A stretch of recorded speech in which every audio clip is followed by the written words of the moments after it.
Plénière culturelle, mesdames et messieurs, bienvenue à travers cette grande émission, mais également aussi merci à vous tous qui êtes toujours fidèles à nous suivre à chaque fois et également aussi à nous relayer vos informations, mais aussi vous souhaitez à chaque fois participer dans cette émission Plénière culturelle. Ça a toujours été un plaisir, hein, toujours que Ezali cadre idéal pour les artistes en général, mais pourquoi pas aussi tout celui qui est culturel. On se retrouve ici pour essayer un peu de parler, mais aussi de voir un peu comment réfléchir au-delà même de nos pensées, tout ce qui est lié à travers la diversité culturelle. Voilà. Alors, Lelo, c'est toujours un réel plaisir. Hein. Vous voyez bien que Franck Nyembo a toujours pris son temps de pouvoir inviter des gens, parler avec des invités, mais également aussi couper sa bonne opportunité de bien vouloir aussi raisonner ensemble avec nous, compte tenu de plusieurs réalités. Mais pourquoi pas aussi, il y a couper sa bonne péton, tout comprendre un peu Marambazeli, ça là, c'est très important. Alors, dans cette émission, je vais d'abord remercier la participation de l'équipe technique. Merci à Benjamin Luyele qui est en train de réaliser cette émission comme d'habitude, à la supervision, mais également aussi merci à Elohim Lebogar à la régie finale. Merci à toi frère pour ton travail, mais également aussi ton bon sens de savoir faire quand même bien les choses, hein, parce que ça me rend un réel plaisir. Je sens que le travail est bien fait et ça l'aura bien tant que voilà. On va commencer déjà avant d'annoncer Bino invité aux alami balé on a sur ces beaux cadres de plénière culturelle solo, mais je vais vous présenter d'abord cette chanson du pasteur Moïse Mbié avec comme titre Essili. Cette chanson va nous permettre déjà de pouvoir revenir juste après pour nous reçoit quand même quelques informations pour ceux-là qui ont toujours l'habitude de nous envoyer hein, il y a la biso déjà tout au long de la semaine, il y a routine la biso fiche na bango, mais également quelques informations liées à leur savoir ou à leur travail en qualité de culturel. On va prendre cette chanson avec le pasteur Moïse et Sili, et puis on va revenir dans quelques minutes pour avoir quelques news que nous avons réservées pour vous dans cette émission Plénière culturelle. À tout à l'heure. Voilà, une très belle chanson, Moïse Mbié, l'homme de Dieu et Sili. En tout cas, coup de chapeau à toi, le pasteur Moïse Mbié, pour la réussite totale dans le Belango Nengwana. Il y a Banze Munayo parce que dans une performance, chaque chanson a son style et a la particularité dans bon, Tikatoloba, Otozali Komona, mais également aussi l'amélioration à travers le clip. Hein, pasteur Moïse Mbié, et ça l'a bien, il y a au moins une performance dans la musique aux alliés au bêta et ça fait plaisir aux enfants de Dieu. Voilà. Alors, on va prendre quand même quelques informations rapidement. Avant que nous meganon qu'on soit déjà invité Nabiso, Bazali Nabiso sur ces plateaux de plénière culturelle parce que on est au solo l'armement belé, à travers une discussion bien équilibré, mais également on donne aussi les temps aux invités. Motona moto, mais on peut s'habiller selon le bon sens en qualité de culturel. Et zala na moussa zali kosa là, et zala na maramozali lié dans la culture en général. Alors moi j'ai toujours pris ces temps. Il y a m'a invité nanga sur ces plateaux. Mais avant d'y arriver, on va quand même prendre le tout premier affiche avec la sœur Aimée Nzola. Voilà, la sœur Aimée Zola, déjà en concert à l'occasion du mois de la femme, mois de mars. Elle nous a envoyé cette affiche. Ça sera déjà pour ce 15 mars 2026.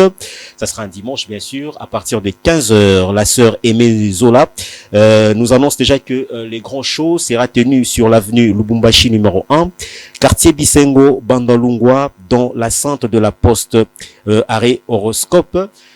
So komikuna okotisiko na kati na église Asem Ministry kunande awe bakobeta show na ye munene et kozala bongo le 15 mars 2026 à partir de 15h, mais également aussi merci pour l'invitation parce que plénière culturelle aussi nous sommes bel et bien invités. Elle m'a demandé de faire ça comme ça en direct, de démontrer juste voilà l'invitation là. Donc on sera là avec l'équipe pour voir comment est-ce que on peut aussi travailler de notre manière pour que cette grande cérémonie du 15 mars 2026 à 15h soit efficace et avec une réussite totale. Merci à Louison Monja, Papa 120 ans, pour cette information relayée à travers cette émission plénière culturelle. Alors, le pasteur ou l'homme de Dieu, voilà, c'est Ngelina Mekanon ko talapé et logo il y a frère Nabiso Matou Samuel, je rappelle que le frère Matou Samuel, mais également c'est juste une annonce qu'il a voulu un peu à Mekanon ou présenter en haut à travers le média, parce que le pasteur ou l'homme de Dieu Matou Samuel s'explique sur l'élévation de l'artiste héritier Watanabe. Je suis en train de lire rapidement ce qu'il a dit. Matou Samuel dit ceci. Dieu est juste, n'est-ce pas? Il peut bénir quelqu'un comme il veut, et tout le monde viendra dire que soit la bénédiction fait partie de la sorcellerie ou d'une magie. Je n'ai jamais vu Fally Ipupa insulter, mal parler du grand Mopao Koffi Olomide, malgré le problème qu'il y a entre eux. Il est toujours resté respectueux envers lui et témoigne à tous les anciens toujours du respect qu'il mérite. Héritier Watanabe est béni pour avoir copié ses comportements exemplaires. Voilà pourquoi même Werason le préfère parmi tous ces musiciens. Le respect envers ceux qui vous ont donné vie apporte les bénédictions. Les manques de respect envers eux peut également vous apporter le problème lié à la malédiction, car Dieu est juste. Il bénit ceux qui méritent sa bénédiction. Mais il y a des musiciens qui sont sortis chez Werason et qui refusent même qu'ils sont sortis dans son orchestre, alors que nous étions tous là et nous avions vu ces musiciens chez lui. Ils insultent et envoient ses proches l'insulter à la télé et sur différents réseaux sociaux. Ça m'est fait de la peine. Voilà.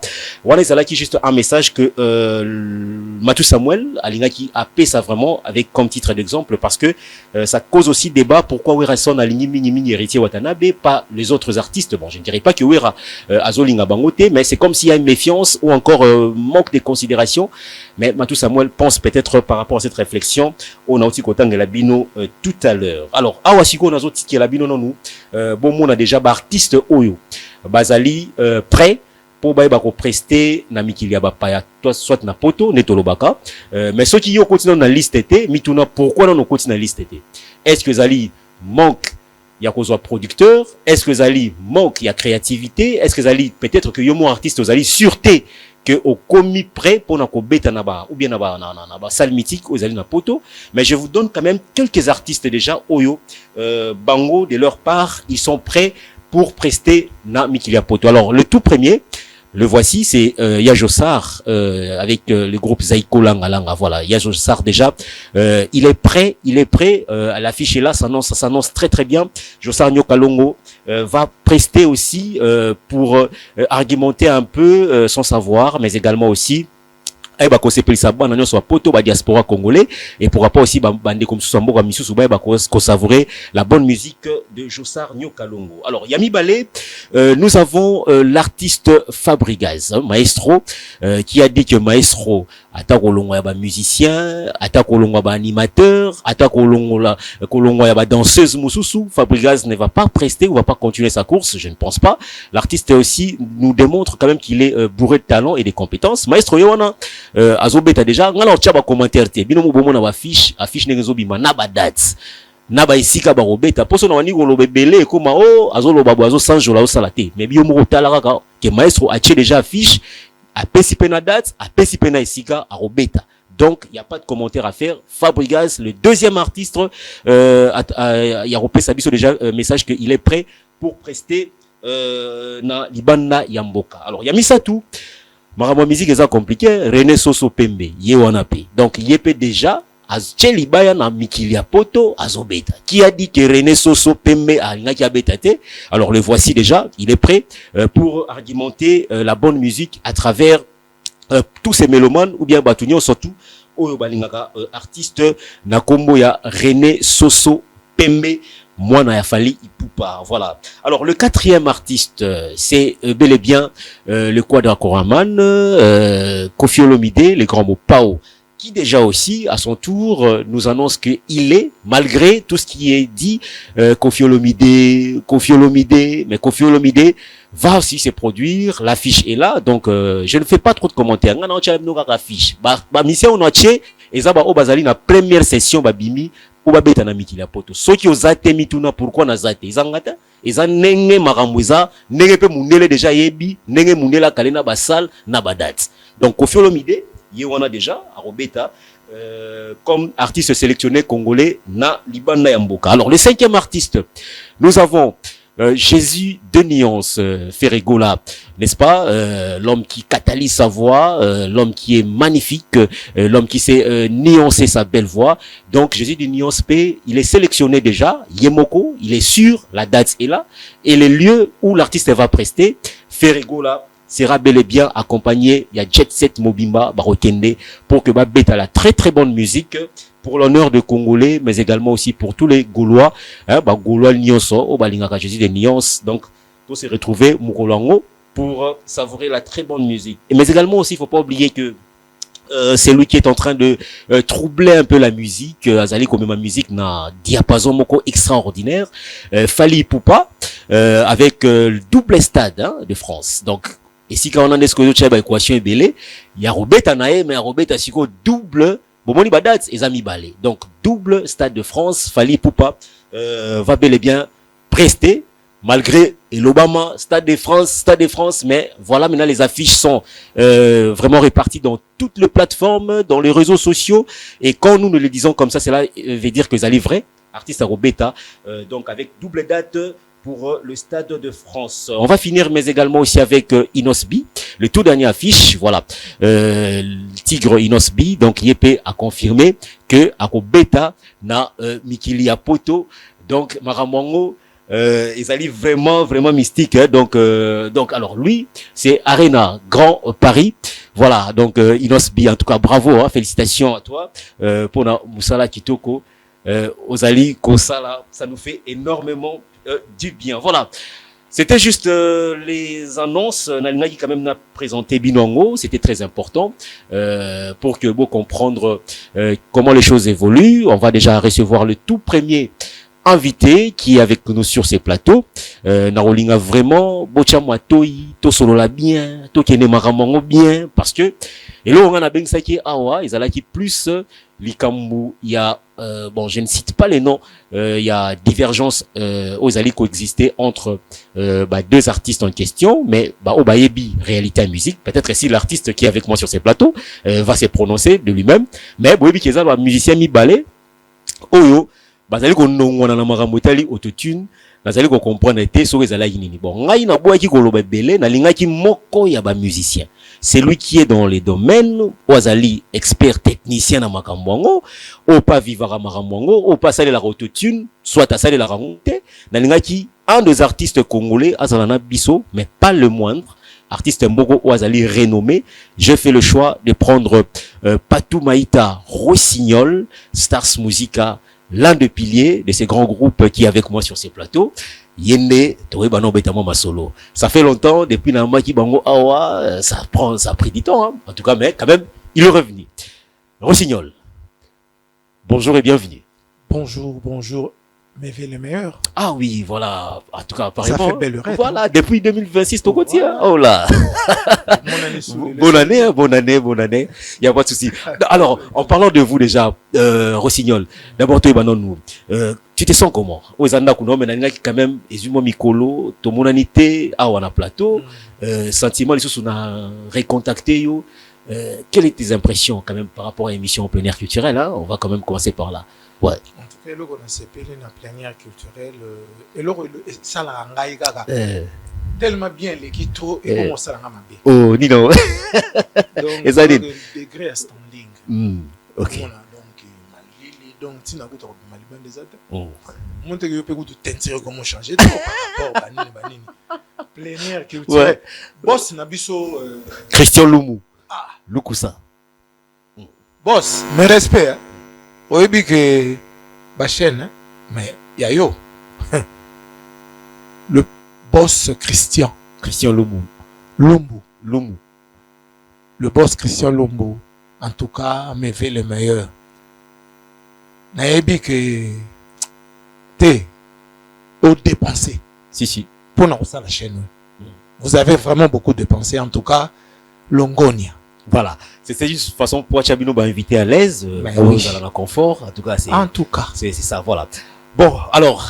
Nalinga qui solo la moi belé lelo parce que na bien ça qui quand même to solo là sur la seconde introduction déjà oui. Moi loro moko obike na monde ndule boila rabiso ba problème artiste congolais amboka na biso donc to kofanda jamais 1 mois 2 mois qui mezali ora loro moko bimi kuna botami koto bonabwe likambo ya autotune lelo ezali un peu ko ronger secteur musical ezali un peu ko créer un peu bazizani entre vous les artistes, ils allaient coacher moi ba conflit, ils allaient des fois qu'on réduire ba misusu, ils allaient des fois peut-être qu'on peut sa raison na ba tout misusu. Ça crée un peu beaucoup de débats là-dessus. Mais je voulais d'abord avant tout côté nous na profondeur à l'isolo. Rossignol Patou Maïta, un de grands chanteurs Yambo Kanabiso, artiste musicien. Dans la définition simple, pour que l'absence n'a terme technique té, bato ba éviter bazali pebele bazo la nabiso. Bah on raconte souvent autotune ça veut dire quoi exactement? Tu redéfinir dans nos concepts on a topé terme on a autotune on a la définition nini pour que bato ba comprendre avant tout dans l'isolo. Bon, autotune et nakolo banan boy. Autotune eza mabete. Autotune ezali logiciel. C'est que tu kolo banan terme moko technique Benjamin Luyele azo comprendre mamni azo eza logiciel. Et puis logiciel, on a la plupart ce sont des ingénieurs du son. Bangonde basale la kayango. Parce que yango mutu traitaka voix. Et traitaka musique. Ils ont traité maka. La plupart batu basale la ba ingénieur. Et c'est le moment bima déjà si je me trompe pas dans le 96 ou 97 américain mutu basala yango. Parce que bah comprenant que mutu arotika la ka mutu aza roboté. Robot père mo a planté et baby. Mutu aza mutu. Mutu ko yemba te ko yemba 10 chansons ça que oh ça la paix moi fausseté mon côté posa mutu. C'est comme ça donc autotune eza mabete na musique na biso. Et on a un logiciel moro boye. Eza mabete. Eza la machine. Eza mabete. Eza mabete eza na kati ya machine. Te na lobite eza mabete malamu te. Na ngana iba na ngana définition. Eza ma lobi bongo. Mais siko bato pesi o bazo yembela ngo siko na ndenga libanda. O ba osela ngo na ndenga lipo eza na kati ya logiciel. Eza logiciel na kati ya ordinateur. Ale siko o pe ba osela ngo libanda eza mabete. Ah ça va. Mais artiste nyo surtout monde basela ngo. Te zela to ke malembe. To ke lisolo etapte, to ke malembe. O ina kanda boy bien ni nango boy. Na tu nyoka kalika moto tune. Na na kanda po. Omone mission za longo elengi, mais bino mo compliqué et comment. Na compliqué. Rossignol. Bon, na bibo hein. Tous annonces clairs, toi so ba congolais, mboko pepe la moto te, moto akufa pepe, toi bana na bana. Biso na biso mais tata na biso zaka moko de musique. Il faut toka musique on a bien, toka non conseil à musique on a pour makambo qui est bien. Problème ni nango ezali d'abord on tika na fongola kaka. Pona oba na olobate mais bilo wanzo to pesa la kaka. Fali na fere parce que bangone ba ko la musali kamu ya autotune d'une part faire gola ya zolo bake pour lui il estime que autotune wana penza un bon chanteur ou bien artiste moko pena qualité. Aroki ko se concentrer te ko vendre la ngote ko ça la ngo vraiment te. Il peut plus utiliser sa voix sûreté à voix nae ateni ki makambo eleki. Mais akanisi que je pense croire na chango entre parenthèses que nenge fali akufe la autotune pour amona ramona mai mingi ça la plan on a mingi. Akota ka logiciel on a mingi ka autotune. Et ça un peu ko la qui ça que faiblesse y artiste topé manque ya savoir topé moi légèreté moko boyé ya koyeba ko na ba performance moko élevé na oetali voix na yetopé koyeba koyemba. Est-ce que vous allez ko kanisa vraiment qu'aujourd'hui il y a un des côtés qu'on a débat dans les solos que maramwango pe cause à la paix à solo d'une part que voilà pour faire rigoler c'est un grand chanteur sur bani ko tindika maramwa boy c'est que Yann ça ne va pas quelque part. Et ça rapporte à qualité mais ça pour na ba OP yo pe na peut-être sur ça la autotune minya ba o ba ça la rang. Bon, na lo ba boy. Question bon nani siko lobby que lokola fallait aussi la autotune donc na ebité mais kana ko limbola ngai donc ba mona ngo mabe kasi te moni na ba fan ya ba goloa bango tu ba talisi pena praise ba sinon praise tala ndenge ya oyembela praise pas vanité étant que connaisseur à lobby plan que mais ndeni ya ça la autotune wana trop c'est que vraiment non ko c'est la autotune ko utiliser ngo mingi ba studio ba concert bon ils ont diminué par artiste ils a pena na performance wana te soko yebi oyemba so na voix na c'est la voix na yo kene na ona makam pona tango kalape ba autotune wana pesa la rater. Et ça, on a application pour un point, c'est tout. Bon, tout ce qu'on va quand c'est qu'il fallait le roi, c'est le faux chanteur. Fallait un grand chanteur, attention. Faut pas rêver. Il y a un moment où tout ça éclipse mon soso et au bimapé dans les jours à venir, ton di makapé bateau. Où tu comme et ça va faux débat.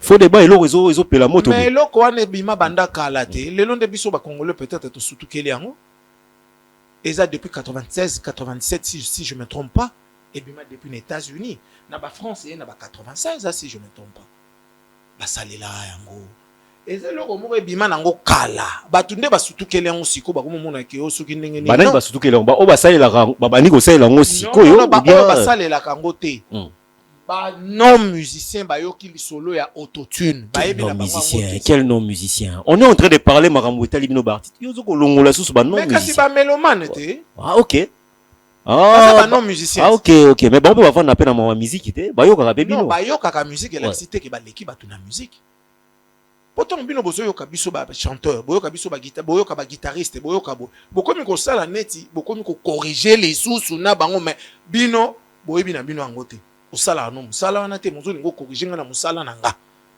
c'est pas normal il y a quoi même problème ezani donc fallait imbela autotune est-ce que via fallait mo na répétition c'est la autotune na makamune nyoso c'est la il semblerait que l'autotune l'aide bon je ne suis pas du côté Ferré ni du côté Fali mais je te dis ce que les gens disent il semblerait que autotune et son rappel Fali pour que aiba ko vandi sapena voix na ina ba notes aiba pena ko koma nenge sengeli on ti faire la force à terre so chika tata amati mala make donc ce que ba non musicien no ba lobby boy na ibsa ote tata ba lobby ke soki autotune te ba bino ba tu mususu bo koma te eza na studio eza na ba concert bo koma te po ba voix na bino ba corps vocal ko koma pena gamba nini c'est compliqué pour vous donc là on est ko faciliter bino quelque part ba faux chanteur. Ah donc balobi siko donc faire nem takomaka donc si je me trompe pas yem takomaka penza sans autotune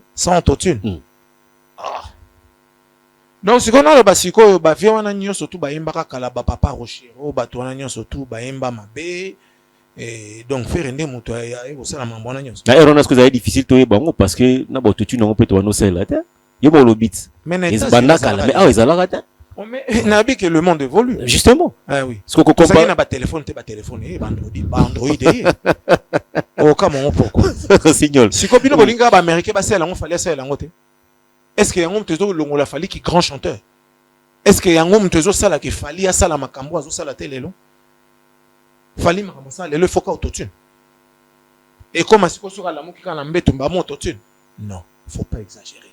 Artiste presque tout le monde va saler la non, il ne faut pas généraliser. Je parle du Congo. Non, on parle moi du Congo. je te dis aussi, même dans le monde, artiste est pébélé, va saler la rango, autotune est ma bête. Va saler la rango. Bisonde tout ça qui dit, bah tu es au timbre en micolo. Mais artiste est pébélé, va saler. Et le mouroboy, baki sami. Un plus mouroboy. Mais il y a un peu en fait. Il y a un cabinet dans un concert par exemple, ils ont la raketozo, capena Rossignol. Na voix nae patu maïta obine za la mélomane pena senyi pena boatomo liboko bandela salabwe voix na wana ozolamba ngozo nuancer ngo et ça la moi bien ce que eloko wana stango ezoya ozomona teke moi modification eloko wana ezokoma est-ce que eloko wana mtozo bim savoir fali fali a déjà na belle voix ana voix na imoko boy batu balelaka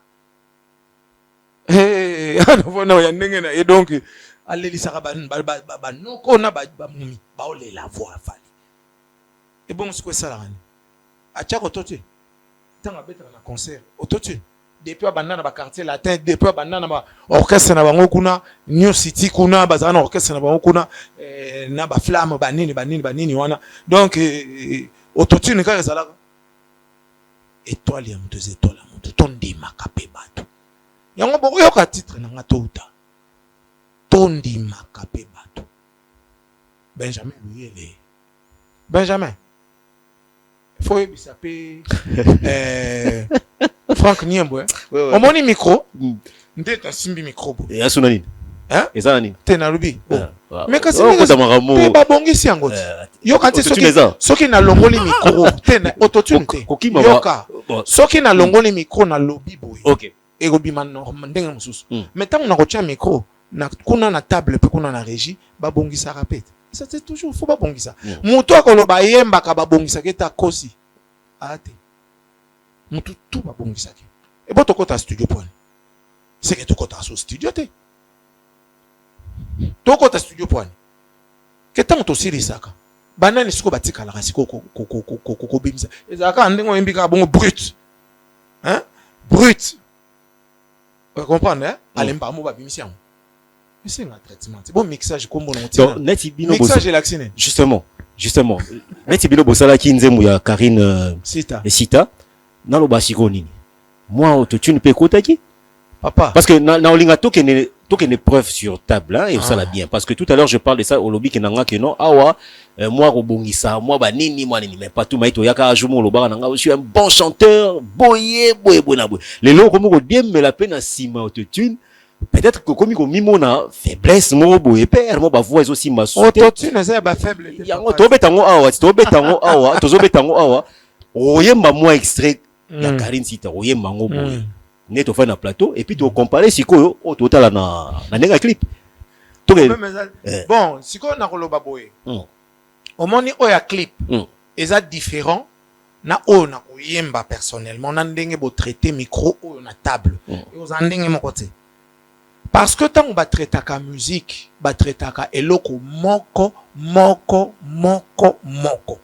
et c'est différent aussi que tant ba beta musique mbala moko na angum nyonso tout mbala moko ba traiter mbala moko non mais la voix peut rester tout le monde mais mongo ko tikala toujours ndenge moko oza clip na ningo vani pe mais oui na koyemba maloba nyonso tout on yembi na voilà maintenant la particularité ya ba mélomane ou bien ba gaulois ba la kisaki que Ferré est toujours le même azarabi voix na kuna non papa ngana emoka place on a comprendre yoka même yé moko Ferré ayebi que voix na ba traiter comme te yo ba place en mututa ozalo ba mama musique non ba mama musique tokota ka studio biso nyonso to et batu batika la retraité ba voix na biso ba guitare na biso za ba ingénieur du son ba traiter ka yango autotune d'akapé bango ba logiciel misusu ezali on a mélodieuse ezali op pour na mélodie et arranger rapé mélodie bantares pezali biloko ebele ezali ezaka autotune te biso to mona ngoka lokola grave ezali lokola grave te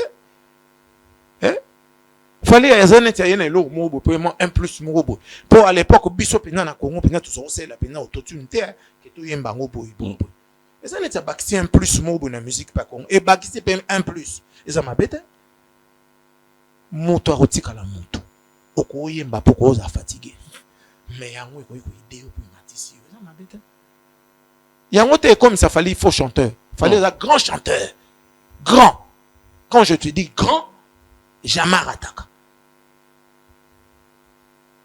bati ko tie place ba o tie wana Ferré as un grand chanteur batika kokotisa na makambo ba olinga baloba bazokotisa na makambo mais oui parce que yé moko bo alobi yango te ke autotune na yebite alobi ke autotune sokende non yé moko alobi yango te on a ba mélomane mutu ba oloba te yango te mutu ko longola ki grand chanteur ya fali non ah OK ouais bon siko est-ce que vous la ngano no logo moko boete na ocha Karine Sita tout à l'heure mais c'est la ngano no logo moko boya ba musique na biso opona artiste olingi mais ya moi qui kala tout le belongo na sens wana j'ai besoin un peu de te poser une question mais na yina nous au sel ka moi logo moko boye et puis na toutes nos questions moko comprendre pourquoi na senyo no sala moi logo moko ya kikala oh mama ena mipikoli soki na moto sango na yoki na boinde kondima nazangi confiance na matoi nanga moko nzoto ekomi somo moto naliaka na yesani mokolelo ya koma mbanda boni okanda lokola liwa yosali zoba lokola ndoki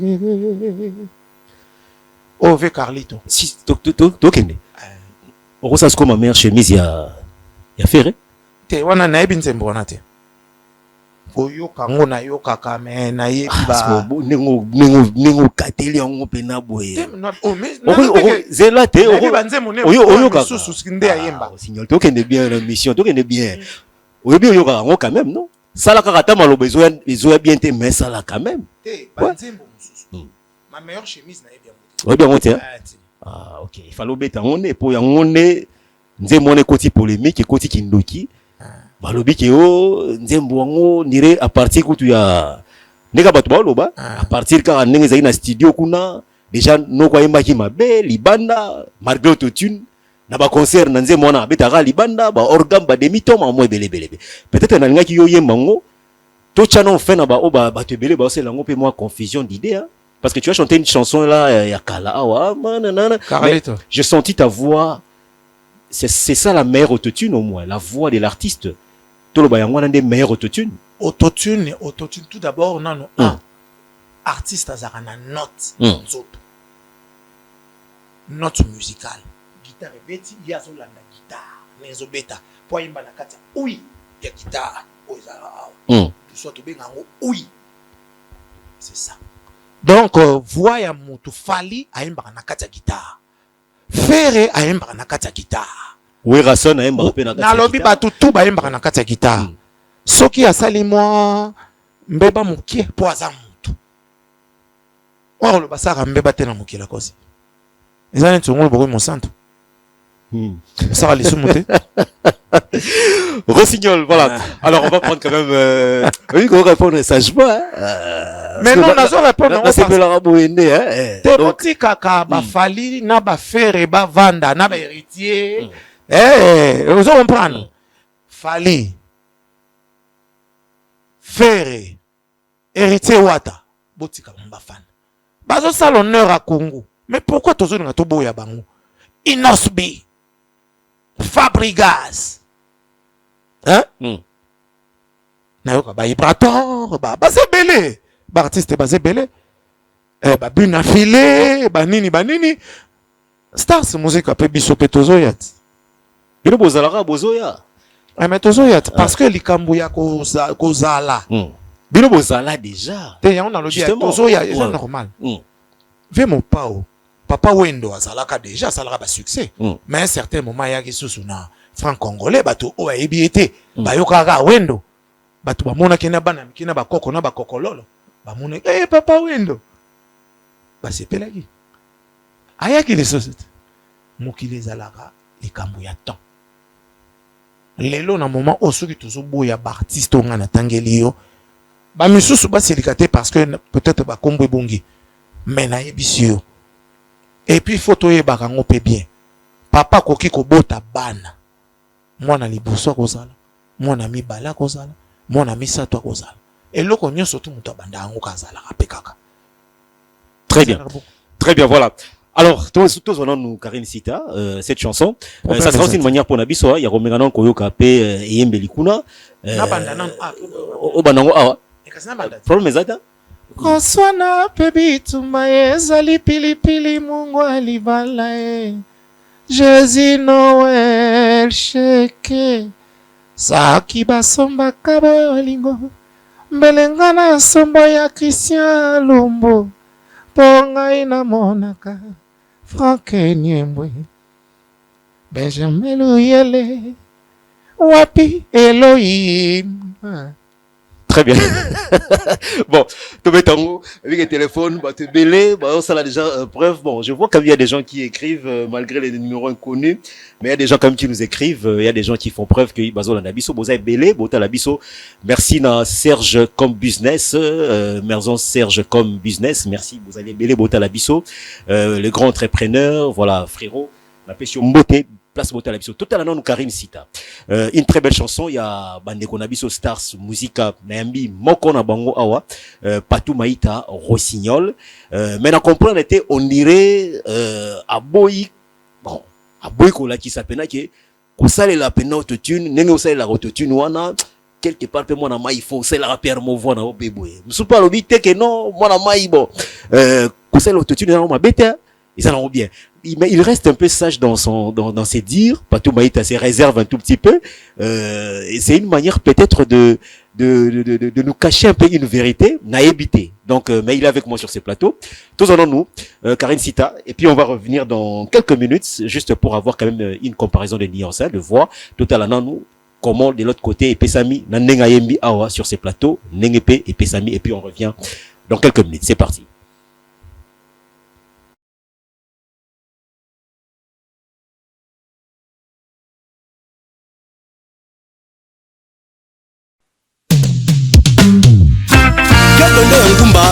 Mami Ilela, oyo kandenge tozembeli Karine Sita la patronne, mwana papa Jump na mama Lingwala. Maninga basale lingali kita, oyo boyanga yo kakolinga na bango bashalu. Mibale bakutani na nzelela kisi bolingo, pala boninga na kopesa sango na Karine Sita, la payote. Natika likaka poso na se ya mikwa, mokema ekopeta tango iso, o chérie yako kitisanga motema. Elda Obams aux États-Unis. Angai mwana mawaye, angai mwana mawaye. Nalibala matata ezalaka mekoya yeko mikoleka. Natika likaka poso na se ya mikwa, sa media rendez-vous mokolo yango, toko kutana na bandeko bayo pe banga. Isias Kabangu, Bea Koli, Mireille, Oyata. Nakanisaka mingi die, bolingo ekoma surprise. Aduna mobali na ye te o, santima na ye kaka lolango. Asana kabitumba ezali pilipili mungwa libala o. Jésus na we sheke, saki basomaka bolingo melengala sama ya Karine Sita. Kibo shave mulongo trésor mpezo, Gi Isaka de beste de bajo. Saki basomaka bolingo melengala sama ya Hortense Sita. Pongai na monaka Mireille Sita, Zandu Sita, wapi malucho mba. Wes Bakaka, Yaini Nzemba. Voilà, merci beaucoup de retour. Voilà, Karine Sita. Ah, Nzemona Kitoko, hein, Nzemo Kitoko. Merci, merci. Mais, tu vas là, Karine Sita. Obetata Stade des Martyrs, obetape ba tourner Libanda, ba Luanda, ba Nini, Rossignol. Na comprendre était, hein? J'ai Katanika Boé, mais vitesse et Bimelaki na Nzemo, mais qu'est-ce qui s'est passé d'abord rapidement? Non, mon est le retour et le Katane na ngozate. Karine Sita. Vitesse, il y a qui na vitesse, mais après bon. Oui. Ouais. Makambo za bien. Makambo tout est préparé, tout ça la makambo tout dans en ce moment. Au moment où nous parlons comme ça, ceux qui n'assistent à des répétitions, tu répéter na ba danseur, na ba danseuse. Tu as préparé générique yasika. Okoi batikio. Okoi batikio. Ok. Générique sigo no bien. Générique. Bon, tout bal songa na moto tu n'aimes malamoura. Bana maya sima na nde ba betara. Ba mandanda ba nini tout et tout. Est-ce que ba tu msope ba obo to tinwana. Est-ce que bango tout monde a mo ba tie ba plan, ba yata ba effet. On a pesé en autotune, tout peut on est à sous maramousou et tout pour mon qu'est-ce que tout hein. Mais autotune net guitare peut bâtir ba effet pour embellir carasson. Et bon ceux qui bâtir autotune peut embellir voix, ça dérange quoi? Effet. Mais même logiciel ou en autotune ça peut ba effet kakati. Ou bâtir kana voix. Tel que bantares wana. Et ça renait une ça. Donne toi mo fali pela lo wano ya zolenga na voix bodo ça mo ba fait oya kolengi sa voix wana ezaka na interesse kolengi sa voix naturellement ezali netinga tina sa kiba sombaka bolingo mbelenga na soma ya Karine Sita ponga ina monaka konezanga oyimba banionso machine ne faire abeta ba niance wana machine eza siko na capacité pe ya kokamata Pongai na monaka. Ah, ok. Abakisi yango. Mais so yo mode artiste ok nango, machine Pongai na monaka. Machine ko zo so bakisi. Pongai na monaka. Ako bakisa mélodie. Abakisi nuance moko bo. Ok. Ba guitariste peut ba ça il a refait. Siko to lo bani. Baza ba faux guitariste. Pour le bapé docteur Nico, ça il faut faux guitariste. T'es bien l'autre. T'es on a ça par exemple. Nana ta rata moi 5 messages moi pour toke na yo moi 5 10 minutes et tigali. T'es nana lo bapé boye. Ba lo bakate ke lokola fali asalelaka autotune la kaza faux chanteur. On se comprend. Ferré aza faux chanteur te. Bartiste tout n'attend Wata Gogan aza faux chanteur te. Ibrator aza faux chanteur te. Tata Mobich aza faux chanteur te. Venanga Ntsone, venanga Mukulu. De la patrie. Papa chéri, faux chanteur te. Ngana biso bi ke ba vie wana ba faire fa ba sikoni ne bimaka des fois faux chanteur penati to lo bango pe biso tout ata bino pe ba mission bolo bango muto sa teste pas na obité faux chanteur et tout to ka ngo pe so comment changer langage ko mika ka ezala vrai chanteur ezala lo bana yo ko kanisa te ke soki ezana ba chanteur muso te malo bana tenga na zo kene na yo ne na lisolo ne to ki te na comprendre. OK ezana chanteur muso ko ya sa teste mais jour wana frou c'est sali akoki pété. Kasi ndenge mo répéter jour wana azage faux chanteur. Et la cité kaza faux chanteur. Tika ta ra message. Misu ya batu e bangisi. Et ko za appelle jour na studio à comité. Autotune les yeux soigné concert à comité. Non. Autotune ezalaka déjà ingénieur ye mozo tala ke au sali à peu près. Mais à commission. Mais au sali na normal. Mais je te dis non. Et la ka chanteur nyonso, et la ka musicien nyonso tout. Musicien oro bake o asala ka erreur te. O asa kokisa ka note on pena nyonso tout boy. Akoki kokisa côté mususu côté musu ko beta 100% te. Côté musu ko beta 98%. Beti 2% beti 100% pour bango ki to na lito. Très bien. Yo anti ba américain on appelle no OK pas ba américain. Yo anti ba américain ndenge baza wana. Basala rapé ba faute te. Ba ko sa a MVP na studio ba ingénieur c'est bon. Ça va, c'est bon. Ngamo na komisa nango eza nango bien. Mais il faut to pesa muzala penza embelli. Eza bien. Ke ba tout temps ba yoka ba connaisseur ba mona ke non ay komaki. Faut pesa ki oyo ko ko pesa. Et puis le reste est ingénieur. OK. Lui il est ingénieur. Te koko tsa batu te koko tsa muta kote la te ozali solonga na to sola wa koko tsa mutu te ngana benyo yo ne wa musicien to va noir yo koko tsa so Benjamin Luel tika va na kona yo wana na 5 messages ka bon bien que ça belé zo kota mais na zuika ta 5 poto ka bola neko mo akomeli bola mais pourquoi akomeli en français mais pourquoi il reste toujours focus de démontrer une forte dimension artistique et vocale de l'artiste Fally Ipupa. Mais qu'on se le dise, Ferregola n'a pas besoin ni de l'expertise d'un arrangeur de son, car sa voix elle-même sait déjà arranger la chanson. C'est Monsieur Divin qui nous écrit. Et ça, on répond belé té. Songina les un message moussou. Non, j'écoute, je réponds. Tous les gars. C'est pas un problème. OK. Message Moussouza Awabi. Bonjour. Voilà. Merci beaucoup. Merci pour les éloges. À cette peine émission. Nekwa Tuni Alobi. Papa Nabiso Azali, bon chanteur. Déjà Nakoyemba naye. Mais alingate komi kitisa na niveau que autotune nde yangone sukisa po. Batuloko la Madilu système. Franco. Atangi Lisusu Awa Franco Darkas je le connais pas. Darkas je sais pas ce qu'il veut dire. Bango bazalaki ba musicien oyo koyemba na bango et bandaki déjà ko bercer biso na mélodie. Donc eloko wana ezali nango kaka ndenge tozali komona lelo ba makambu ya intelligence artificielle. Voilà, je prends notre message rapidement. Je vais vous faire plaisir aujourd'hui. Nekoma Komi bonjour président. Yebisa invité nayo que Atika polémique à Linginde Alakisa que Ferré Azali chanteur ya malunga te pour déjà Ferré a démontré yango na ba prestation na ye depuis wenge ezala na ba vocal na ye nyonso Atika la korate te pe lisusu na ba coulisses ya ba arrangement ya ba voko faire nde mutu abandaki kopesa yango yena héritier Fally asala nini.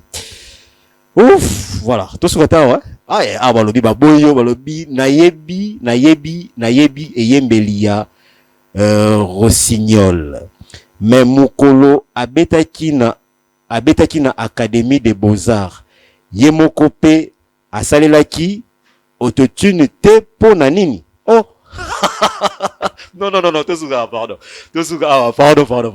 Bon, ben raté, s'il vous plaît. Papa, tu regardes rapidement, tout ça. Na bouila batak, mo bima ebele, hein. Pour nous, on peut ta force tout à l'heure, hein. Donc, t'es là. Nakoloba boy, batu batika koloba maramba. En tout cas, bande konanga, bino nyonso tout na lingi bino mingi. Peut-être nazomona bozomona neti naza plus beaucoup penchant côté Fally. Non. Loin de là. Nazo lingande ke bolongola équivoque ya autotune. Fally mutoya nango Fally nenga yembela wana déjà si akoma kaizaka biloko moka mukie. Te na lobi te ke Fally ezaka biloko mo. Non. To solo ya wate. Nasali mo récapitulation. Tenga na lobi que na studio ba arrange akabiso toujours. Botika koloba que autotune muto yembisaka. Yo boza grand chanteur balobi mais ozoki ngakomi kitisa na bana. Na mikitisite. Na lobi nde Fally, botika koloba que Fally aza faux chanteur. Non. Autotune na lobi ezali logiciel moko ezalaka. Déjà na katia ordi.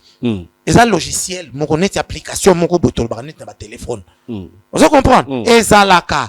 Ba ingénieur du son de ba salelaka yango. Ah OK. Mais yo babi na Beaux-Arts, soki na Beaux-Arts. Obete concert mo na Beaux-Arts? Mais kasi bazaki na autotune ta oyo ya Fally wana. Autotune ezalaki te na salelaki yango. On regrette ki mabe. Non, na regrette ki te parce que autotune esenga il faut na mbongo il faut somba yango. Batu ya instrument na bazaki na autotune te ke po ba pesanga na yembela ngo. Na yemba ki normal. Ndenge mutu to yembaka. So ba pesi po yebo sala ngo. Et bon Fally ayembaka nango ba bandi ba misem ba lo ba neti ba o ba telemela ngo neti ba bi ko salela ngo te. So wa cheli ba ngo ba yebi ne ko salela te. Ngana lobi autotune. Ezala te Fally akoyemba, ezala te Ferré akoyemba, ezala te ba musicien ba chanteur on a tout ba koyemba. Botika ko sala polémique na na problème ya mutu te. Na na problème ni ya Ferré. Soki lelo ngana boy Ferré, c'est que na li boma. Bondi mayango pe ke Fally pas un grand chanteur. Ceux qui le lo boboye, eza normal te. Eza normal te bobo ya pe wata. Bobo ya perité. Na bakabose bobo. Bobo bakabose batu tout wana basala pe banzembo o pe o ezala ka bersa pe batu. Ba seben pe ya bien makambu tu ya bien. Tondi makape bo encourager rapé na no biso botika kokotsa ba chanteur na ba polémique mingi ezote pas ba mélomane. Voilà, c'était ça la conclusion. Donc makambo tout net to bandia ba mélomane baza ko exagérer. Oh là. Il y a des fanatiques et des mélomanes. Mélomane aza mutu o azomona likambo ayebi que eza bongo aza na facilité non pas so différence. Balobi kuto ababi ke no o diembela o wana posa okoma golwa pour m'appeler mobondo donc on m'appelle na ba fanatique on a déjà na kokoma ba ba problème non on moni siko ba biloko wana siko ne on a loba que aussi ça na biso na kokoma golo te na kokoma pe warrior te vous comprenez bango to wana baba na mai baba ndiko na te ba bipo koma mobondo donc ça dit koma suna koma na public te donc senti non waneza ba biloko miki ba biloko mo boye Rossignol j'aime ça ça ne tient pas debout papa botika bande ko na biso bazo sala honneur ya Congo otangi va to banda émission otangi bato ba kobeta na libanda hein ba ko sani c'est le drapeau si c'est le Congo qui gagne donc mboka na biso mtezo gagner po to zongeli ba sala wana to mona ngo mabe sikoponi bolinga okotsa sous polémique entre tala tozala na bolingo totika opotanisaka ba musicien ils ont rapporté biso 1+1. Très bien, voilà Rossignol Patou Maïta. Bon j'aime bien au PC biso court et puis au PC biso pe na conseil mo bien on a kisi que ba mélomane pe batika non ba kolo makambu ba traiter makambu na bango o etalindule. En tout cas j'ai aimé, vraiment ça m'a beaucoup tiqué. Tolingate to kota makambu o tamso biso to maîtriser mais plutôt biso to différence s'il vous plaît. To vide. Na peso différence moro entre mélomane na fanatique. Rapidement. Mélomane aza na facilité oyebisa Franck Niembo que ndeni Franck. Oyebi que mission ndeni osala il faut sala po. Mélomane amuto ba sentiment te. Ah mélomane azo soutenir yo. Mais quand il y a un défaut oyebisa yo. Mais fanatique osala mabe. Osala malamu. Na lobby na yo soki osali mabe ya komisa osu malamu makasi. Soki osali mabe akamati asali effort akomisa ngo malamu. Nzokanda za ko aider yo te. C'est ce qui se passe le long na musique ya Congo. Ouais. Ba mélomane na ba fanatique mususu. Ba komi koyeba musique koleka na biso ba musicien. Mais nzoka za ne musicien te. Azo ninga sala analyse ya musique, mayebi makambo musique bien te. Très bien. Voilà. C'est un défaut. Patou Maïta. Voilà, merci quand même vraiment. Ben Akapa yaza faux soliste te. Alain Makaba za faux soliste te. Papa Lombo Makia yaza faux soliste te. Docteur Nico za faux soliste te. Pour baza ça il a pas ba effet. Ba papa Taboulé Rochero, grand chanteur. Grand Calais. Papa Wendo, ba grand chanteur donc siko ba chanteur ya minene bongo. Siko bolo bani. Baza wemba mabe. Autotune pesa la guitare à l'époque. Si, toka bona, non, chapé, nabi hôtel avant quand même tant qu'on en a plateau, non, tu le les bons sénateurs, Nzemouya, Zeta Force, hein, parce que yoka yembelier garçon, na, betimo ba, deuxième, hein, au moins deuxième, ouais, voilà, nabicho, a betiango, sans autotune, Zeta Force, a betiango sans autotune, donc, yekutu aloba na ngakutu, ezala ba concert, ezala wapi, abi, yaya, ngolanga ba biloko. Et boyo ça qui t'a un ingénieur ça quoi. Tant que ça la maman. Oui, bon on avait que soit yo. Oui, yo tu nazo question na ngala zalaki mais ya ibsinga ke longola. Parce que partout maïta, borto ozela ozo bimisa o. O koti suba autotune ya. T'es vidéo émission. Alors ça la on mena ordre na yo. So yo boyo. Yo bandeni ka osala. Tant ça l'arrangement yo osala. Oh bor na yo moko. Elo na. Sachi na o ye bandeni na cheo. Elo na moko ba sala yo sate. O ye baté, osala te. To vidéo là so. Alors merci d'abord d'être venu hein. On va finir avec cette chanson de Zeta Force mais un dernier message. Bande kono so balingaka Stars Musica en préparatif déjà 2026 Tokyo Kotango tozo zela Rossignol tozo na angle nini un petit message également aussi ba salutation na batutu hein na bi Jésus Noël Cheke a ozangate donc pour wana zali pena partenaire privilégié. Voilà, un partenaire privilégié. Noël Cheke. Alors on finit par là. Un dernier message quand même Rossignol Ndengoleki hein. Na pesi le sous mbote.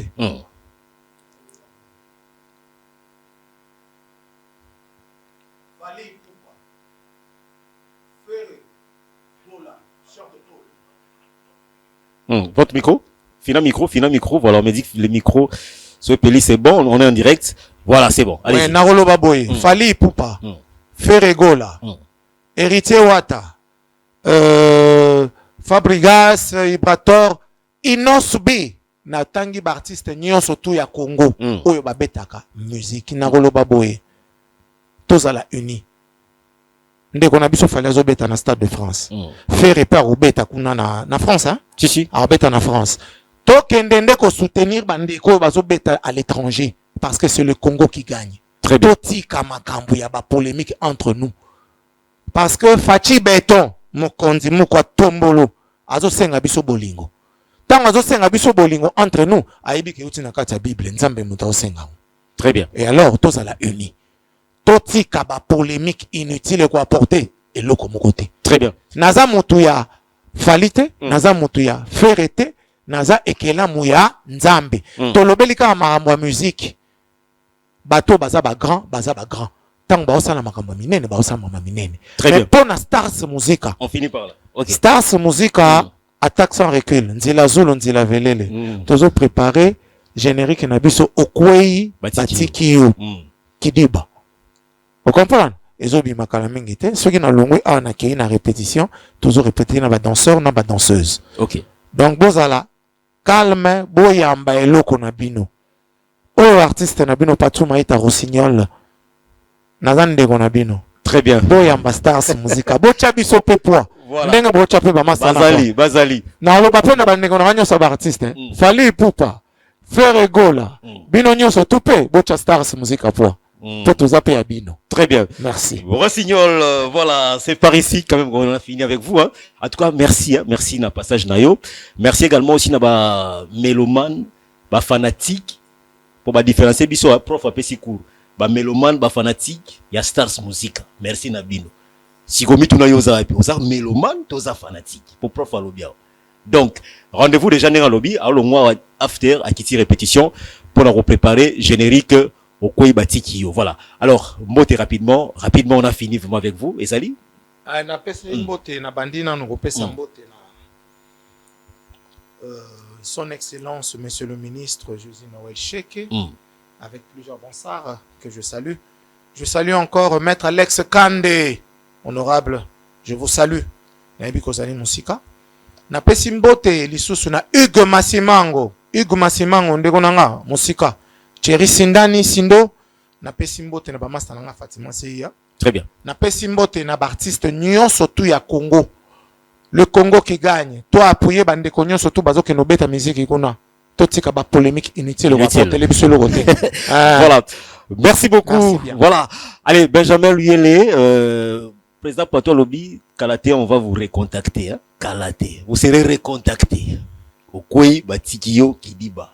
Kalaté. Tout le monde en Opéawa, donc au bêta sur KMC Télévision. On attend toujours le Mukolango, ça sera vraiment du ouf. Allez, on va quand même prendre Natika. Otala quand même bon sénateur avec Zeta Force Nazo Yambaye. Talano no Yembeli kaka. Yotala kaka. Mukoloko zongawa. Question libosone na retour na bi mais oyoka ki ndenge nini. Deuxième clair wana sans autotune. Pe boy no autotune. Nous le regardez pour on se retrouve dans quelques minutes. C'est parti. Merci beaucoup Elohim. Voilà Elohim, merci pour Nanzembo Oyo, le bon sénateur. En tout cas, tu es belé, bazo comme la biso. En tout cas, depuis Brazzaville également aussi. Hein. Merci à Vinel Ngesho. Depuis Brazzaville, na Poto. Oh, Maramos on a bien vendre lango. Je ne sais pas ce qui n'a pas bandango lelo ti lobby. Donc neka rapo, ba réaction ezali ya ndenge na ndenge. Hein? Malgré pas tout maïta mais je pense que chacun est expert dans son coin. Mutamtazo lo bape maramunenge ya kaniseli maramo autotune. Bon, ngai eza nango musala na ngai. Je prends les concernés. Na rozo pe ba arrangeur de son na rocha bangwa. Na rozo banani na rocha bangwa. Ngai, je ne fais que faire mon travail pour chercher de l'éclairage. Hein? Quand dans le biga que nos Zeta Force a lobby a robeta sans autotune, bona yoka batune batelemeli. Yenani na voix nini. Ah, leader. D'abord, beauté, bienvenue. Merci beaucoup. Yo, quand on m'a monté, pardon, c'est de nous, c'est tout là. D'abord, sentiment non, né, tous en ensemble, boy, c'est ça non. Merci, vraiment, merci. En place, donc, propriété, on sentir vraiment qu'il est à l'aise, quoi. Très bien. Voilà, vous venez bien. Voilà. Et puis, si moi, tu n'as pas. La communauté communauté congolaise, okay. Partout boza, voilà. Donc la biso. Donc basi toignon sotumbote, place boza. Voilà. Zeta Force. Voilà, tozana na plénière culturelle quand même dans le bahi na rataki yo samedi moko boye aux appels na belé. Bon, na baye quand même na rozwa kaka mukologa nzamba osunga, tozana ensemble to ba no Zeta Force. Oche Force na sima. Ils ont nini, ils ont grimace, ils ont intimidation.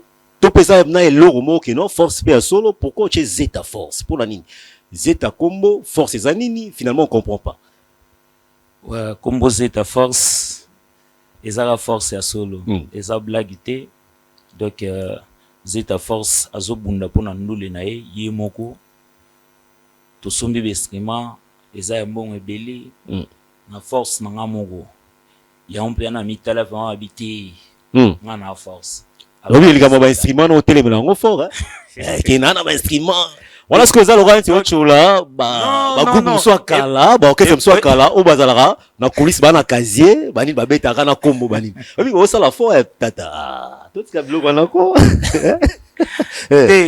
Oui, bien, belé, balé là. Bah, on peut te dire, bah, comment miner les barres, instrument. Balé là, ya blagité. Balé là, ah nani tselanga boy na bakisa boy na somba boy te Zeta Force siko azot pas pouvoir na ye moko a utiliser on a ba façon na ye a créé ba plan tiana kitaro tia kombo tia ba flow medumo et fana na ya pona ba travail. Merci bon. Mais est-ce que instrument te yango te créer la production te? Non. Vous avez un instrument matos complet mais obi que production seconde problème. Ozo beta te na côté wana biso to go beta te. Na cette force na go beta te. Et obi beta les a et beta na beta ya. Yo kate to ke nanga bien pardon. Zo la team wata. O mona ke ba ya bazo beta bazo kutu tante pena ya rovanda pena pona ko répéter ba tout le temps Côte d'Ivoire, Guinée, Poto, ba zongi boy Angola, Brazza. Vous en prendre wane beti li pena ngona. Parce que ya yo si no ba yo beta ya tika débat. Tika débat. Ngana ni ngokota ba problème to moni ba blo ko créer ba problème na ba te belé et belé fort. To kini na vraiment na c'est ma cité. To zaka na moi des grands moyens quoi. Problème Zeta Force et belé vraiment na ebiki mon participe vraiment bayebi nga pe aminité mais o bayebi de force nanga ozomona to chaki mo makambo na se mo ba mikolo to zalai na mo ba problème mo amike ya kolandela pona kufandisa makambo ya se na se siko to kine déjà na niveau ba production mususu ozomona ba travail place to travail ka ba to ba monaka bazali mais yo pe okozwa tana yo mukolo muso ko ma place ni biso fonctionnera place Zeta Force a fonctionné ndo comprendre que non mutu makambo eza c'est qu'il faut tout changer poids parce que outa wapi ou bien nana ngwaza na sima na po oui so la bo rassure na yo na façon mo ke mon otalo bondire c'est mona wenge obi kaneza la rat donc obi ke soutien mo bo na eza makasi banini batu yo mona outa na wapi ouais Zeta Force parcours eza molai trop na banandu le père trop jeune na 2010 to banaki da osala promotion na viena nga babi andonga to salaki na kabose azo sala promotion ya tindika pusu ngana azo sala promotion ya lengo babi azo sala promotion ya pongo ne biti soye baba si ça date eza le loté ba misusu pe ba bimi lelo bazala ite na époque wana otala bango pété mais ba yena sima ba ki mais biso ezala ka mo problème moko ya sena c'est trop so la moi après mais siko to songi pour ma forme quoi oyebi ke ba ibanga lengo ba iba mais ka bo sabita bo ya tika ko tika bandaka la no lobate lelo ndo mo loba na pusa ezala tika mbwaka ndavana na e papa ebi mona bato aloba ne sute azavier ouais makambo pe na ebiki akokana yango lisute aza makambo nazo sala osomona to ya pona ba polémique te to solo la nde bato ba comprendre musique nini ona memeli bango sika eza biyembela mwanza te koyemba pe loko monte ki weso edike masite biso to yemba to zo edike pe mbala moko to kota na profondeur nango Zeta Force Kaboussé en 2011 na solo la. Si ça prometé. 2011 toujours ça la promotion place moko campagne 2011 bandi yeba ki nazala ki na budget vraiment makasi te pona makambo promotion campagne bandi yeba ki TV ezala ga dominer déjà na ba konzi ezomona promotion sala nini et moi ozipa maman muke tout ça va ndo monique non to la lagi pe mondam to fonctionner na mo ba façon mo bo simba kité mais to banai ko beta na biso na CNC si le toujours déjà est là to mati harmonica qui promotion est là li yé tindika pour souper succès sili aller animateur na yeko zo lengo la sala na mo succès zaine bongo ya est-ce qu'on fout ça bango ninga droit d'auteur tout ça non toi ba congolais tes amours musique moni ya makamonduli n'époque ba série kala banda ozala ba ki crime roboé et salami na mouvement mombwe mais mbami ya mususu na fait 4 mouvement ya Congo et na normal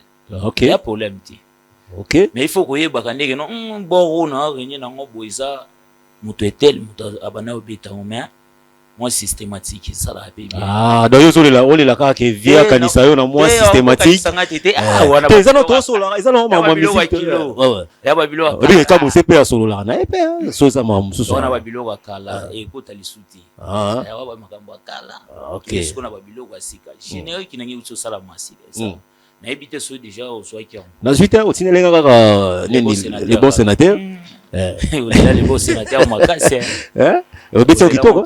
obeti kitoko les bons sénateurs mais est-ce que yo ki makambo na yembi justement au pesi leçon morale ya relaxa ki mokonzi mboka to pe bakambi mboka mutu na fonction zo jouer na kati ya mboka esengelo linga mboka na yo et tout relaxa pe soldat policier rôle na ye musala na ye mais également pour le peuple on m'appelle bolingo ndiko pesa yi mutu mo bolingo kuna mutu na ndika retour à salibo compliqué bon au mixer moi de maramuna kati. Bon. Et puis les bons sénateurs là, ils ont mutu ciblé ou bien ils ont par rapport à titre là. Non, les bons sénateurs ils ont par rapport à titre car na tieza mututi. Au moni ne tozo vivre na Congo lelo ba réalité ça ebele. Biso ba artiste to yemara ba biloko monte ki eleka na ngoka rabwe. Nzembo oyo na osenga vraiment na bakonzi ya Congo. Bazwa vraiment titre oyo.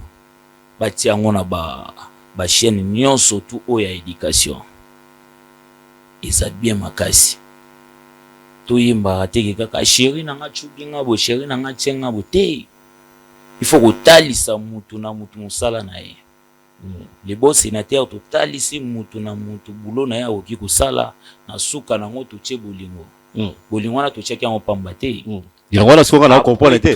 Après tout, ato sali nini nyonso tout, il faut bolingo za na kati. Bolingo solo. Ya. Il faut bolingo za na kati.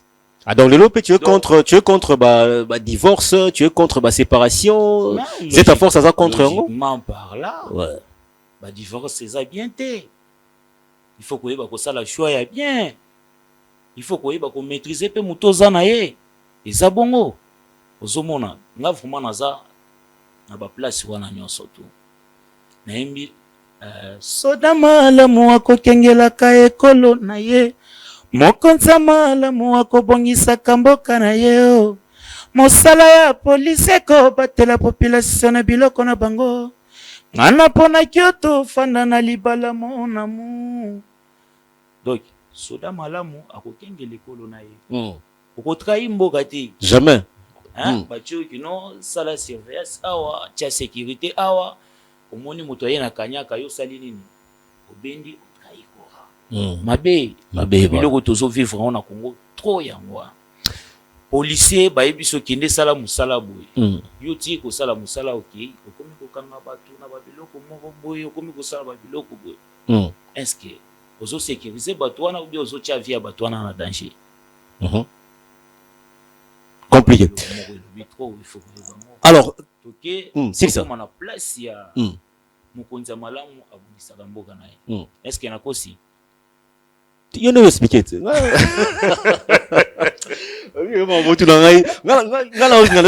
comprendre le contexte ya nzembo.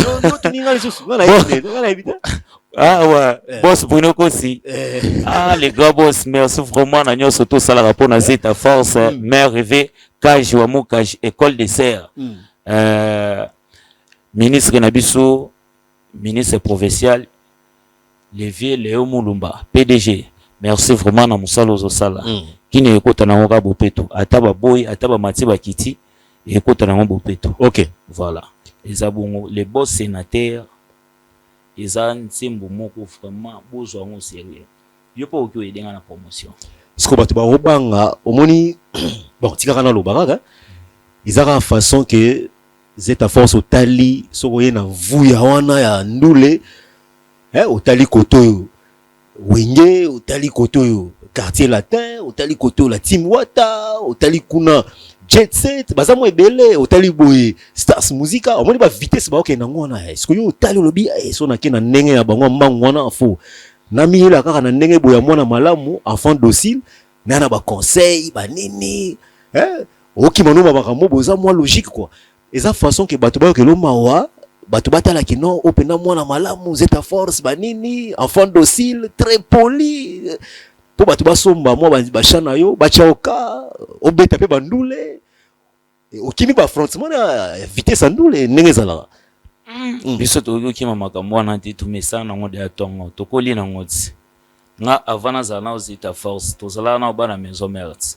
biso banda olanda nde maison mère mpona okende nzembo oyo tina tuna question mpona okende nzembo oyo tobi tuna est-ce que okobeta générique te générique ozala te générique eza déjà générique ezali générique ezali nazobangela yo nde nakotalaka les bons sénateurs boye eza na doux eza calme eza posé siko makambo ya vitesse andule makila moto banini tout ça koto tie baepaka badanseuse banini yo kokota makambo wana te yo oza éducatif te ozomona te papa seke yo olandaka se ta force bien te okota vraimen youtube nango olandaka biloko nanga vraimen bato baotala biso nde naotuna mpona te kote wana biso tozobanga motu te tozobeta nde ndule oyo esengi tobeta tobanga te ki oyo héritier Ferré Fali onani te nga aza na place na nga baotianga mpe naza na place oyo bazetwa oyo bafana na nga bafani na nga komona bango banani bazetwa siko bazetwa ndenge baza wana balingaka nga deya nde nazalaka place nyonso to na okende yo omonaka puissance bazetwa bakoya blagi te bango nde mpe bawapuye awa balobaki no ndenge oyembaki abi oconfirme ke okoyema no sans autotune olingi yango mpe te eza grand donc bango nde seke bango nde tebimisana ngo na bapolémique wana ngai te papa ngai te nanga kuna tanga nanga message nanga natanga mpe message nako mpe so téléphone nako mpe so mpe otali mpe mo nalinga mpe natanga ngo te seke bazetwa nde bango balobi ke sans autotune ou avec autotune donc yo kutokipa kuta autotune wana te oyebi ke bampuyenga na question mo ezalaki ya kitoko ya bazetwa kasi tozonga bazetwa olobi okozala na place nini tunanga nini sikoyo nabeta barumba moko ya kitoko mpona nini rumba soki obeti rumba ya kitoko etikali kashe na kati ya mboka donc eya garanti na yo oki osala mpe basuccès ti succès vraiment ekiti mais force ya banzembo na yo batexte no ya kitoko koma yebaki obanolela yango nayebi te so comprendre lelo si omoni so totali bave na biso neti bave oyo ensemble totali bave redi yebaki bachaleur oyo bave sone bazala nango eza vraiment liso bongo te solola te esili te mais ndenge azalaka liboso na ndenge aza lelo kasi ekiti te différence ekiti ndako voilà ok wala yo mtolobia tellement que banzembo na ye asalaka banzembo déjà ya kitoko awadiembelaka likola banzembo non mais moto akolia na eloko asalaki ya kitoko ti oso osala mosala ya kitoko te baredi nti babetaka badembela se balibala bavi na biso baredi ti lelo so ya tie libaya bato bayeba koti mpona batitre ne ya kala ya sika kutu baolanda ngo te banini babiloko ok yo nde bisinga ya sika ya mosu mpe aoki obeta na ye boye yo bakokoye biso ke yembelanga nzembo bavie na biso redi ya misi wasali yango sika oyebi yango tosolola na nga mla tuna bakestion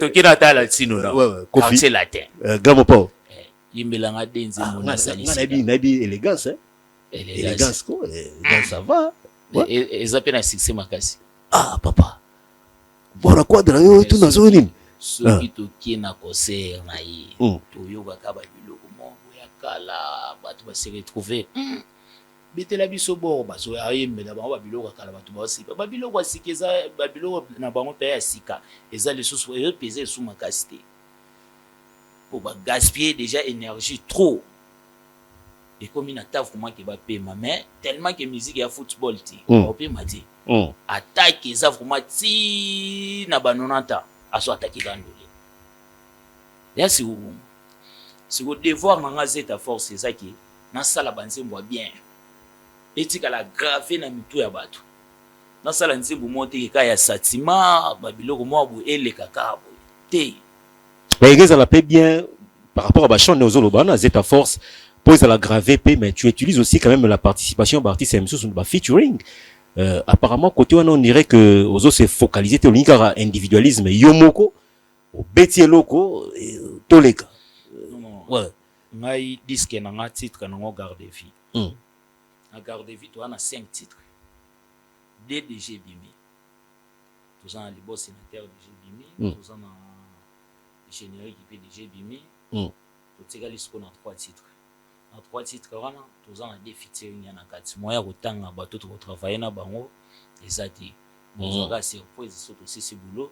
Vous en avez pour parler dans nous, vous en avez ça bon, jamais na oki ko tanga comme on tumbala mon, on a aussi c'est bon mamto ça la té. Voilà, vous ah d'accord. Surtout ça vous partout. D'accord. Bon, si on a lingana no moi extrait moko kaka. Oko sera na biso te parmi ba chanson tu otangela biso.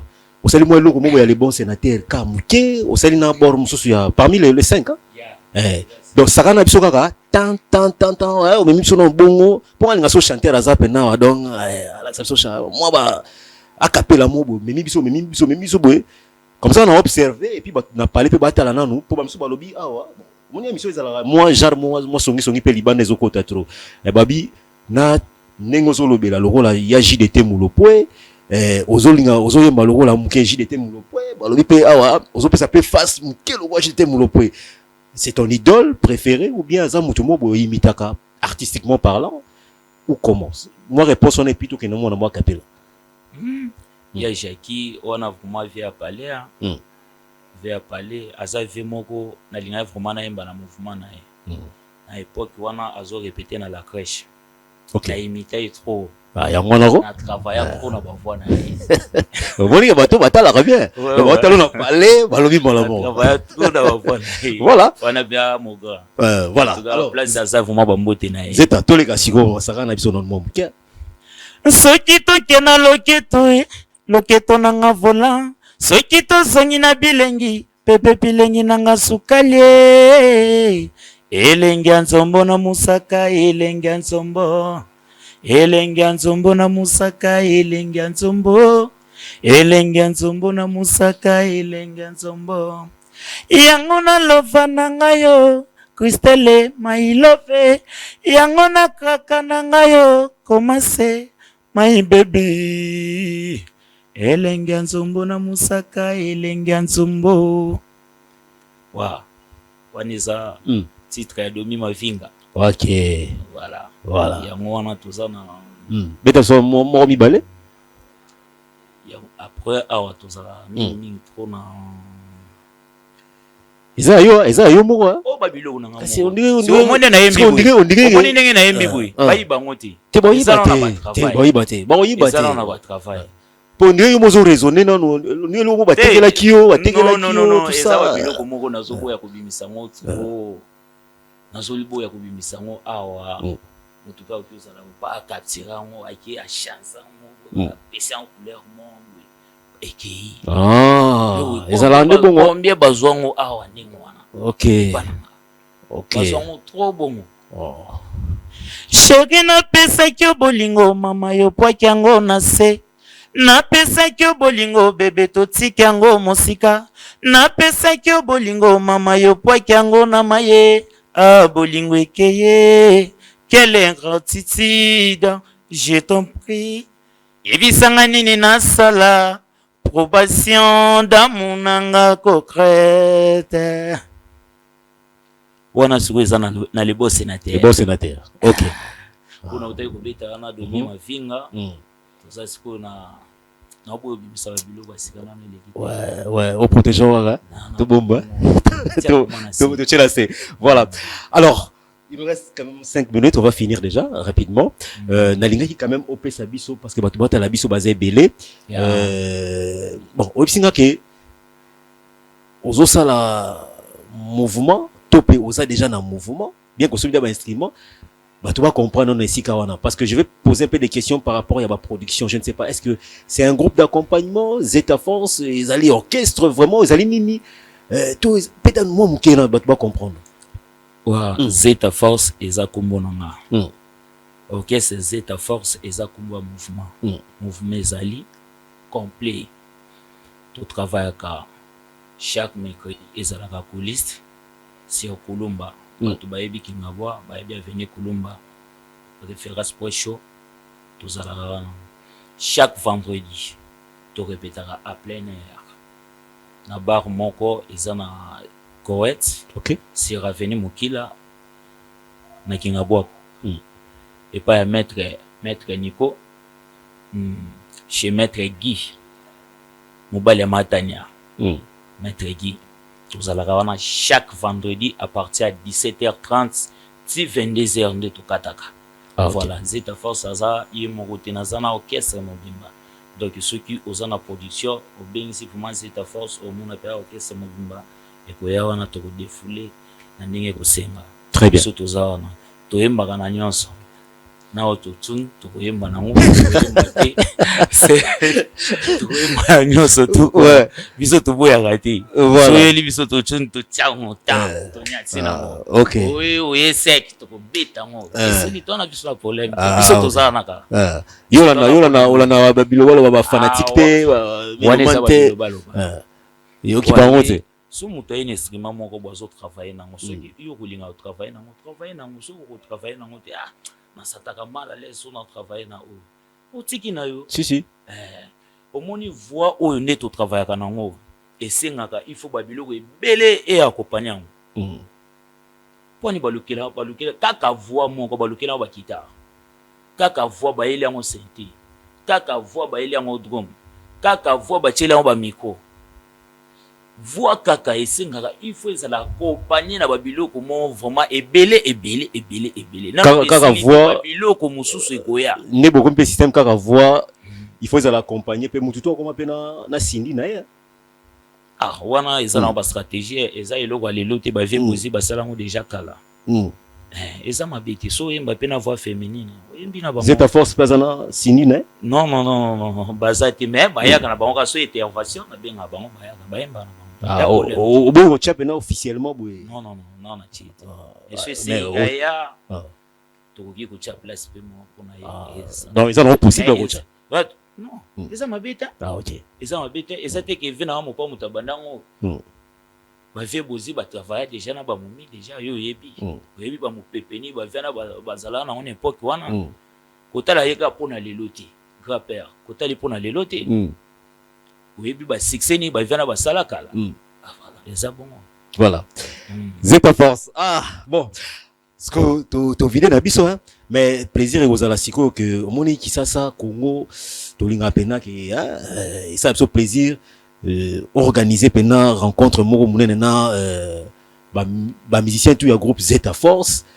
Tous à la peine on a plateau pour jour on a peine aux à la peine qui est au ça la système qui est aux bon toi ma chante tout pour nous non limité mais au moins tout tu as moi ma bilingue nango bon à la peine on a plateau on a évité choses à possible non c'est en direct bon plateau il est tant que président et orchestre déjà aux a un instrument on a un instrument nous awards et aux a peu preuve à l'appui total assis réellement aux a na et ça un problème kana silisa kasite na silisa total assis réellement ba instrument pe ya solo ezali to chango awa to beti moi musique awa comme ça pour beti so blom so kala ya ba ready au compliqué so na blom so kala ya ba na mai no mususu to beta moi ambiance awa non so ça na question il y a une autre émission est-ce que c'est possible tous là pour to boule jour to bungsango mais bato na ndaku ba comprendre si ce sera possible ouais et ça ma beta et ça on est à boulot na biso tokosola na yo akolise toyeba nini ya kosala bilo yali boyemba awa tokopanza teke awa na nemonet na film ouais na bité moni journal lelo vraiment ouais moi maka mususu eza tokosola moi après OK il y a pas de souci ouais naza vraiment ndenge na sala ratima toza naza on est ensemble merci beaucoup Zeta Force voilà on a fini moi ba remerciement ba tout la yo bambote quand même na batutu bachaka yo maboko mais également aussi ba peso confiance ba fanatique ba mélomane pardon oza namoni na deux côtés wana oza côté moko nani côté ni atre faire ou fali on amoni olinga lobela bango trop na bien émission comme on plénière culturelle donc dans le bagama moza lié na culture moza lié na culture merci c'est que savoir ça comme culture atoti be solo Zeta Force merci voilà ça na moga ambiance kaka c'est bon ouais bambote quand même on va finir na pesi mbote na ministre na biso papa Léo Mulumba papa misale zo kine kitoko toza vraiment ya ko sepela bato bazo sepela te ezala na ngoka bungu so lingo bungisa palais yebaki obimisa bato na libanda après obongisi bazongi na kati bambula so ezobetela bango libanda bazaka ya kolela vyatiki biso papa tie biso libanda bayebi te ke babongisela bango pale nabosani te boss Bruno Kosi force eza nde na maboko na patron Bruno Kosi Kervin Metal établissement maman Evelyne Kaji wa Mokaji Claude Elitete papa na Claude tobosani te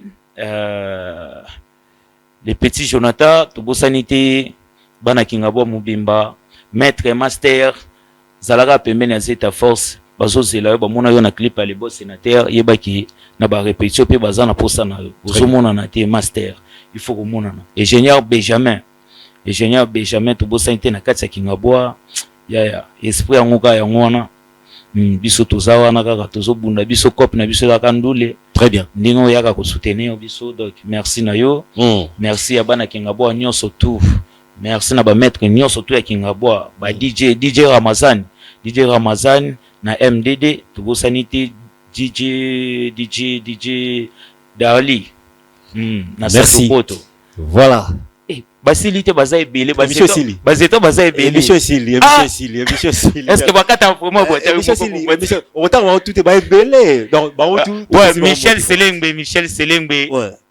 Mika merci vraiment et Komaki merci président Zeta Force voilà. Allez, on arrive à la fin. Merci Nabino Nyon surtout Botalaki Bisso. En tout cas, ça me va droit au cœur de voir quand même que vous avez participé. Merci Nabatu Nyon so mais ça comme la Bisso à chaque fois émission plein air culturelle tant au la Rabino culturel sur ces plateaux. Vous écrivez peut-être que bon on aura tout temps un message Nabino Boété na télévision mais au moins to la qui sera concerné voilà Barambatu Balobi Talaboé Batu Bosenga Rato Yambela Bino. En tout cas, ça fait preuve que vous participez énormément dans cette émission. Merci à la grande équipe technique.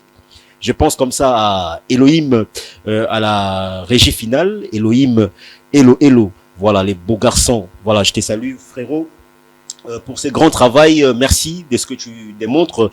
Merci également aussi au grand Benjamin Luyele à la réalisation. Merci également à tout le monde. Et je n'oublierai pas, pour dire un grand merci, à Messieurs Christian Loumou Lukusa, les 0-0-0-1,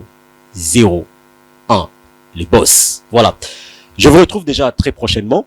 Comme d'habitude, invité Barozala toujours à un salon idéal, plénière culturelle. Ils seront là le samedi prochain à la même heure, 15h. On sera ici pour le direct.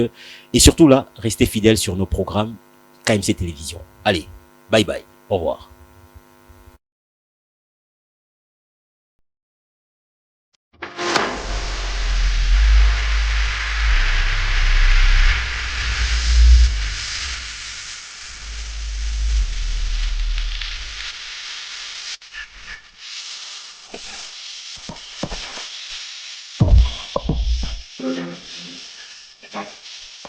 Okay.